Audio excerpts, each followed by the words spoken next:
Thanks, David. What a meditation. Again, reminding me just of the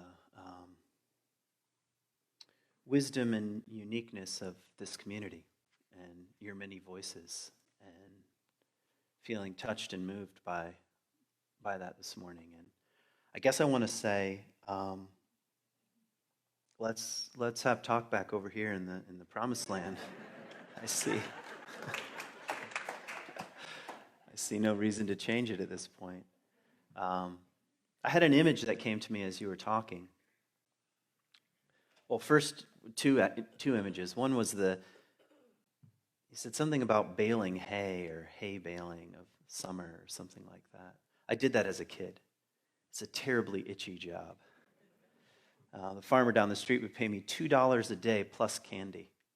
So, and the other image was just, I'm not done with the conversations about the sacred, obviously.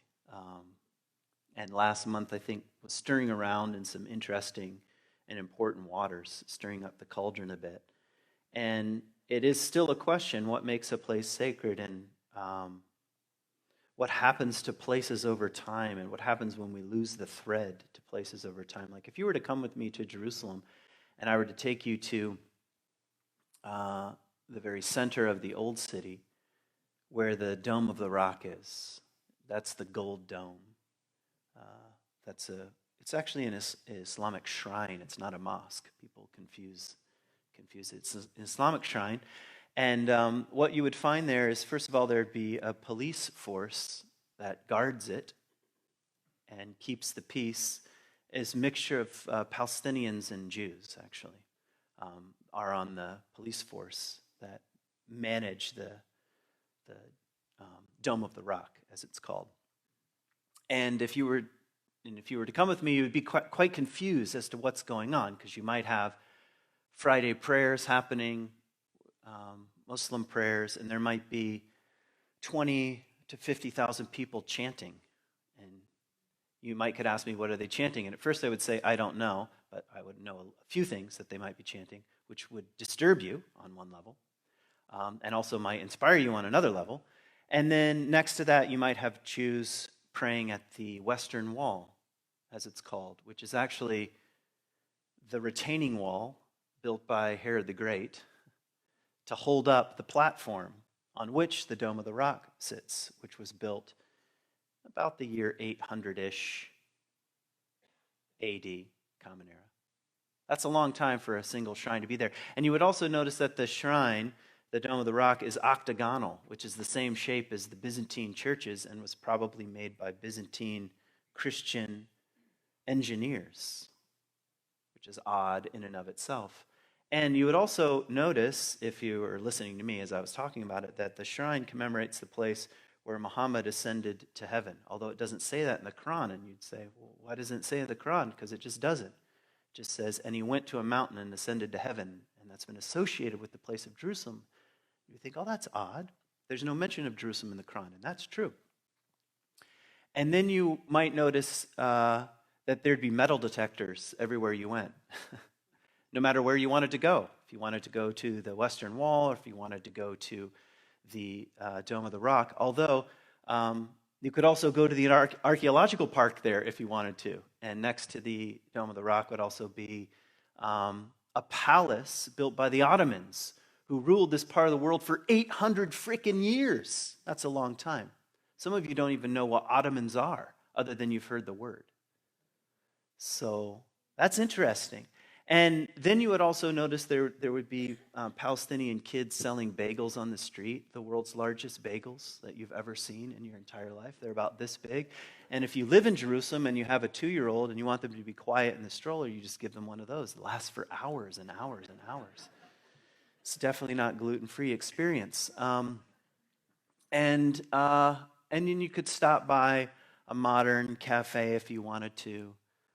You could grab a beer if you wanted to. If you climbed up on the roof of the old city, where there's a little secret passage that only I know of, and you would see hundreds of satellite dishes. And you'd think, this is odd. Satellite dishes, and Islamic shrines and outdoor synagogues is really what the Western Wall is. It's an outdoor synagogue. And you might see Russian Orthodox Jews praying with fur hats on, next to tourists with paper kippahs who aren't even Jewish, all standing next to each other. You'd be like, this is a confusing place. And you'd say, what are they all here for? You'd say, well, the Dome of the Rock was built on top of the place where the temple once stood, which is probably 99.9% the case. The temple was destroyed by the Romans. And you think, oh, that's interesting. But what happened in between that time, and I'd have to tell you that, well, after the Romans destroyed the temple, the Romans built a temple to, I think, Apollo on the same exact site. You think, oh, that's interesting. And then you'd say, well, why was the temple there in the first place? And we say, well, actually, there was an older temple there. And that temple was built by Solomon. It may not be in the same area, but close enough. And you think, oh, that's interesting. And that was destroyed by the Babylonians in 586 BC, if you want to be specific. And you think, oh, that's a long time for people to be gathering for different reasons. So like Muslims and Romans and Christians and Jews, and then an older form that can't even be called Judaism, but might be something like the Israelite religion. And then you would say, well, what the heck were they doing here? You say, well, they took this site. Actually, they traded in a land exchange after they conquered it. Under the rule of Solomon, they traded this spot for some Canaanites who were using it as a sacred site. Well, why would they be using it as a sacred site? Who knows? We don't know. The Canaanites didn't write much down. I think that's a long time for the same people to be gathering around the same mountain for about 7 different reasons at this point. I have no idea why I'm telling you all this. It just occurred to me in a single thought as David Dean was speaking. And then you'd have to ask, well, what the hell is underneath all this? Well, today, if you go to the Dome of the Rock, which they won't let you in unless you're Muslim, or you can pretend to be, which I've tried to do several times, and I have gotten in, you'll see a piece of bedrock. That's all you'll see, a stone. And you have to use your imagination at this point. It's just a stone on a windy hillside. That's all it is, which originally had probably wild rosemary and flowers and little scrubby oak trees, whatever indigenous plants were nearby, just a windy hillside. And who knows why people were gathering there. But they were gathering there because of some kind of thread of the sacred. It's just interesting to me that call God whatever you want, the thread of the sacred, and in this case, if you follow the thread all the way back, it leads you back straight to the earth, a little exposed rock on a windy hillside near a spring in the mountains of a place that later on was called Judea, and today we call Israel or Palestine or wherever kind of argument you want to get into. I just think, wow, that's a pretty powerful thread. I'm saying all that because if over here was the promised land, maybe we shouldn't break the thread right yet and just go ahead and gather where there have been real threads of connection happening among real people, living and gone, connected to a kind of sacred conversation, which that's all I hope we're trying to host. You might argue with the word sacred, but I'll just use it for the time being. A conversation around what really matters and meaning and purpose and destiny and hope and challenges. And that leads me to the title of our new series, which we'll talk about at least till Christmas, I think. So I like to call it Born for These Times. Opportunities and challenges. And I didn't exactly come up with this. There's a Sunday gathering team, which you're welcome to join. We always need new people. And it was kind of a combination of ideas that were thrown out for the next series we ought to have. And I'm really drawn to this, Born for These Times, especially because you've heard me complain so much about the 2 poles that exist culturally right now between narcissism and nihilism. And narcissism, which we won't go into detail with either one of those right now. We live in a very narcissistic and sometimes nihilistic culture. And that's why I like the phrase "born for these times," because I can almost feel like David Dean saying, "Well, that's a lot to bear, born for these times." There's a certain belief that's held about the human spirit, which I hope you could hear in the background of David White's poem, which is, "You are not an accident amidst other accidents. You are not an accident amidst other accidents." And that's what I want to try to argue for today. I want to give you 3 images to try to make my case for the fact that you were born for these times. And if that's the case, then we're faced with a whole series of opportunities and challenges. I mean, as you could say, every era is. Every moment in time has its own opportunities and challenges. But I think my hope is that you'll feel a certain amount of courage welling up to face the opportunities and challenges. I don't mean you'll have to run for office. I just mean you have to ask the question, what is mine to carry here? Even if it's something very small, like writing a song about October, which also is somehow also large at the same time. So here are the 3 things I want to try to get across. The first 2 really are Greek ideas. And I say Greek, but I'll put a slash. It's also in Hindu culture as well, which is interesting. Hindu culture and Greek culture arose almost simultaneously, but were separated by a vast Arabian desert, among other places, and had some contact, but not as much as you would think. And these 2 ideas they're like tributaries to the same stream, if that's the right image. 2 separate ideas seem to emerge in 2 separate places. Here's the idea. The soul chooses the time in which it's going to be born. The soul chooses the time in which it's going to be born. Now, in your sophisticated, modern, post-Darwinian world, you think that's a bunch of bullshit. But another part of you says, no, that seems true. It's a mythopoetic truth. I can't prove it to you. You can take 23andMe or whatever those DNA tests, and it's not going to be on there. It's the math isn't going to add up, and it's a mythopoetic truth. The soul chooses the time in which it's to be born. And what do I mean by soul? And I'm going to give you a definition and an image. So this is what I mean by soul. Something like your unique shape. That's really all I mean by it. Your wildly unique, precious shape. You came into the world shaped in a certain way. That's true physically, I can tell. You came into the world shaped a certain way. It's also true just in terms of your makeup, how you ever got here. It's true from a biological point of view, from a DNA point of view. But even deeper than that, in the realm of kind of the mythic and the poetic, your unique shape, the way you see things on the deepest level.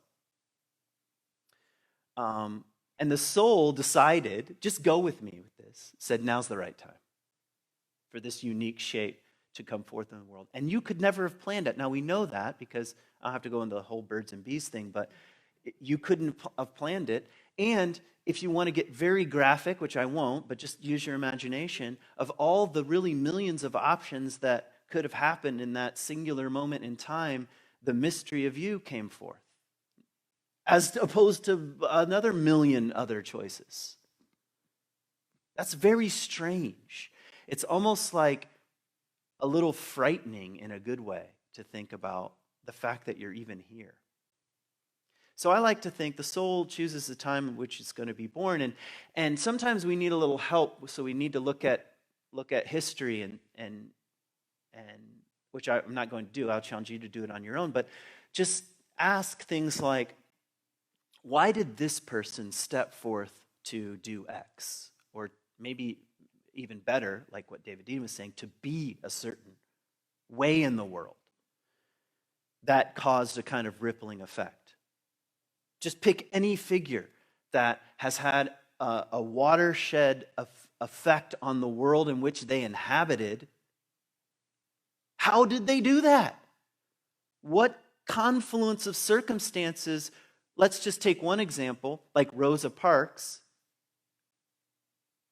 takes a seat on a bus. So, unless the soul chooses the time in which it's to be born, and the right confluence of strange events led up to this incredible act of singular smallness that you and I have heard of. Do you know what I'm saying? So that's my first take it or leave it. I'm not going to make much of an argument out of that. Oh, I said I would give you an image and a definition. My definition was the soul is your unique shape. I like to imagine, this is from the Strange Mind of Kent Dobson, that the soul is also like a stained glass window, right? And between the ego, our waking consciousness, and the mysteries, which I won't even define because I can't, is the stained glass window. And in my way of conceiving things, what wells up out of the mysteries, the depths, the unconscious, God, the self, who knows, the mysteries, passes through the energies of life, the vitalities, the eros, the logos, all those things that we used to call the gods, the energies of life, pass through the stained glass window, and that window refracts the light a certain way, certain colors and shapes and shadows. Are you with me with the metaphor so far? And the ego, our waking consciousness, gets to stare at the stained glass from time to time. It changes the ego. Now, I don't want to say a whole much more because it could be a whole talk in and of itself. But here's my point. You have a stained glass. That's what I'm calling the soul, your unique shape. And it reflects the mysteries of life a certain way that then colors the landscape of your life and who you think you are and how you see the world. That's what I call the ego. And we need that. And all I'm saying is, you didn't cook that up. You were born for these times. Your stained glass window was manufactured for these times. That's my case. That's a claim. I know we live in a world where you're supposed to back off of claims, but I'm tired of that. So that's my claim. Here's number 2, also a Greek idea. And here I'm relying a little bit on Michael Meade. He's a mythologist and storyteller, and is trying to keep alive the tradition of myth and story. But in any case, he makes a big deal about what I'm going to say here. But first, a story. So, and I'll summarize his summary of an old Greek story. But it's something like this. Just before you're born, there in the oceanic womb of possibility, just before you're born, an angel or a being of some sort lights a candle down in there. And the soul lights up. And for a moment, the destiny, your unique shape, your stained glass, your soul, is glimpsed. Like, here is someone's potentiality. Not necessarily guaranteed. That's a very Greek idea. Potentiality. All right? There it is. Lights up. And it's like the path before you is laid out in the oceanic womb, just for a second.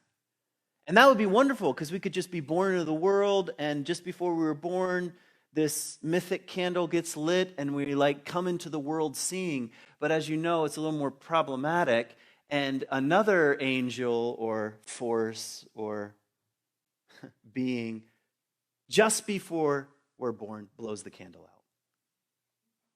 So we come into the world blind. And that is such an interesting image to me, because on the one hand, it says, you were born for these times. You have a wild, unique shape. You have potentialities. And there's a glimpse of it from time to time, but there's also forces that blow that candle out. And we all know people, not you, of course, who have basically done a lot of stumbling around in the dark for most of their life. And you can think about your own life, times where you've stumbled around. And you might even be able to recognize times where the candle was lit for one reason or another, and you had a sense of, okay, now I know what's mine to do. even if it's just this one act, this one-time action. Where did it come from? Why am I choosing this? And it's like all of a sudden, something like old-fashioned word destiny is present, which was there all along, according to the Greek myth. So that's the myth. So now a brief conversation on what I mean by destiny and another word, fate. This is something I mentioned in a talk a few months ago, but some things are worth repeating. So fate and destiny, these are two very old-fashioned words. Like, nobody's really talking about these anymore, which means we should definitely be talking about them. So fate, from a Greek point of view, is the stuff that happens to you and happened to you that you can't do anything about. That's the simple way of putting it. Like your parents. You didn't choose them. Like your skin color. Like your zip code. Like the languages or language you grew up around. You didn't choose any of that stuff. I know our culture's like, I'm an individual, I choose all things. No way! You're using words that you didn't invent to communicate your individuality. That's fate. You can't do anything about it. You can try. You can get plastic surgery and fix a few things, but it's not going to last that long, you know? That's fate. And that's of course in the Oedipus, I don't want to have a Freudian conversation at the moment, but that's the Oedipus story where there's a kind of prophecy that says you're going to kill your father and sleep with your mother. Now, who would want to, say, oh, life happens. So they do everything in their power to make sure that doesn't happen, which of course creates the very circumstances for that to happen, and nothing anybody does can change this. That's fate. You can't, those are the things you cannot fight or do anything about. That's the best way of saying it. And all of us have to suffer the consciousness required to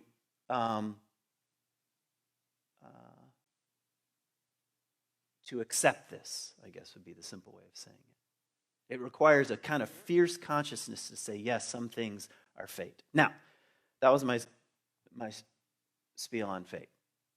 All right. But here's the other idea. It's fate that opens up the possibility that one finds their destiny. They're related. It's like a marriage made in hell, okay?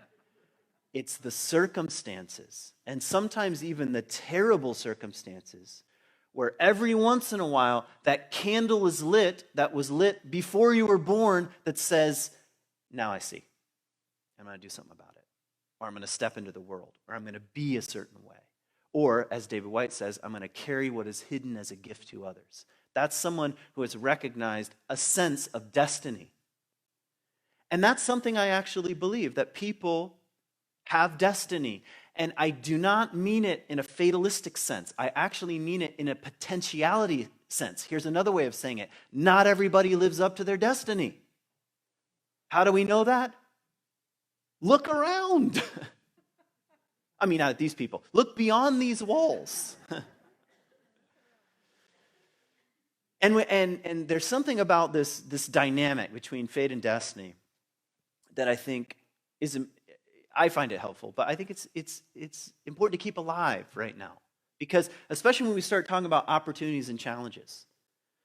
Okay, what are the great opportunities and challenges we're facing locally, as a family, as a person, as an individual, as a culture, as a global society? This series could go on until we're all gone, So if we come back to the question of, okay, I'm born into the world, and the world is a certain way. And what lights my fire from time to time from living into my potential? And many of you already know what I'm talking about because you've done that at various times in your life. You've stepped forward. You carried yourself in a certain way. You took certain risks. And you made a contribution, no matter how small or large. that felt right, that felt natural, although risky at the same time. Do you have any idea what I'm talking about? That's that little glimpse of destiny. And so that's my second point. Point number one was the soul chooses the time in which it's to be born. My second point is that fate and destiny are holding hands. And even things that seem totally out of your control, like things like the temperature of the earth is going up, if I run it through this lens, I still want to say something like, okay, you were born for these times. What might possibly be lit in the fires of your own being? Might have nothing to do with, switching from plastic to glass, or I don't know. I'm not offering solutions that are even necessarily related to the given problems. I'm saying that fate, the world that we find ourselves in, creates a pressure cooker. That's what I'm trying to say. So get cooked is what I'm saying. And here's my point number 3. And you may or may not like this, but this is close to a belief I have right now. That humanity is not actually a cancer on the earth. That's my point of view right now. Humanity is not a cancer on the earth.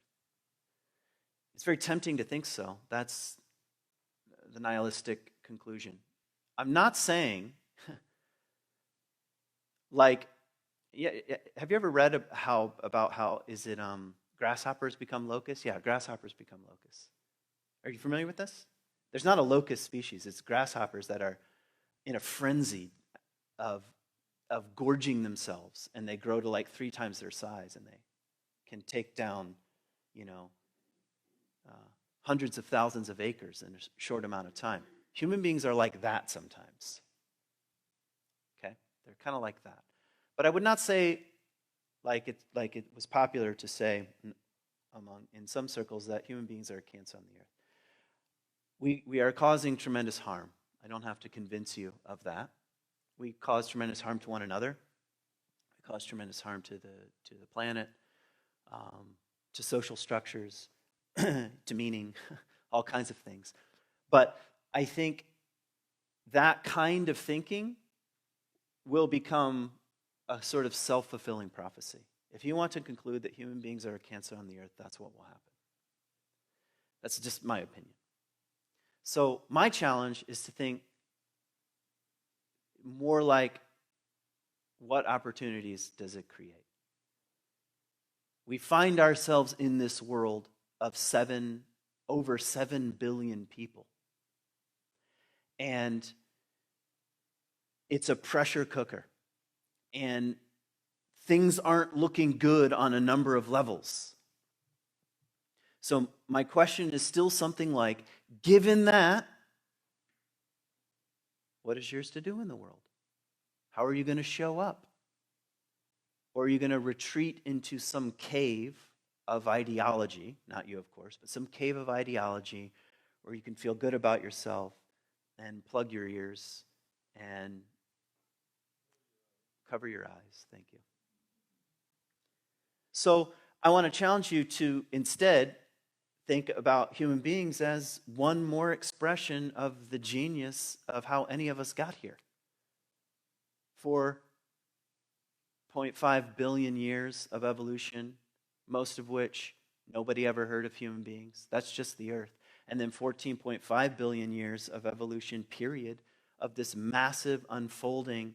And you're here. There you are. You made it.